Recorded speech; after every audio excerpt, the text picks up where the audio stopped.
வயது சிறுவன் ஒருவன் தன் 4 வயது தங்கையை அழைத்துக் கொண்டு கடை தெருவின் வழியே சென்று கொண்டிருந்தான். ஒரு கடையின் வாசலில் இருந்த பொம்மைகளை பார்த்து தயங்கி நின்ற தங்கையை பார்த்து எந்த பொம்மை வேண்டும் என்றான். அவள் கூறிய பொம்மையை எடுத்து அவள் கையில் கொடுத்துவிட்டு ஒரு பெரிய மனிதனின் தோரணையுடன் கடையில் முதலாளியை பார்த்து அந்த பொம்மை என்ன விலை என்று கேட்டார். அதற்கு சிரித்து கொண்டே அந்த முதலாளி, உன்னிடம் எவ்வளவு உள்ளது என்று கேட்டார். அதற்கு அந்த சிறுவன் தான் விளையாட சேர்த்து வைத்திருந்த கடல் சிப்பிகளை தன் பாக்கெட்டிலிருந்து எடுத்து கொடுத்தார். இது போதுமா என்று கவலையுடன் கேட்டார்.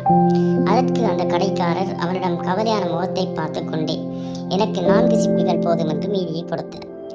சிறுவன் மகிழ்ச்சியோடும் மீதியுள்ள சிப்பிகளோடும் தன் தங்கையோடு அந்த பொம்மையை எடுத்துக்கொண்டு சென்றான்.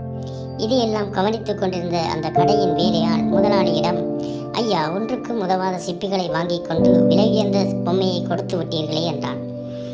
அதற்கு அந்த முதலாளி, அந்த சிறுவனுக்கு பணம் கொடுத்தால்தான் பொம்மை கிடைக்கும் என்று புரியாத வயது.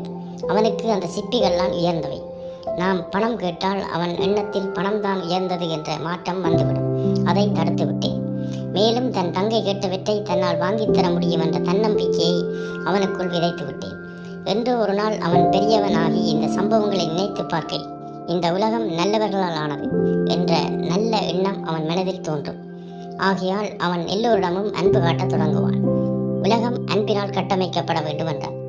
அன்பு என்ற ஒரு வார்த்தையில்தான் இன்னும் இந்த உலகமும் உயிரினங்களும் வாழ்ந்து கொண்டிருக்கின்றது.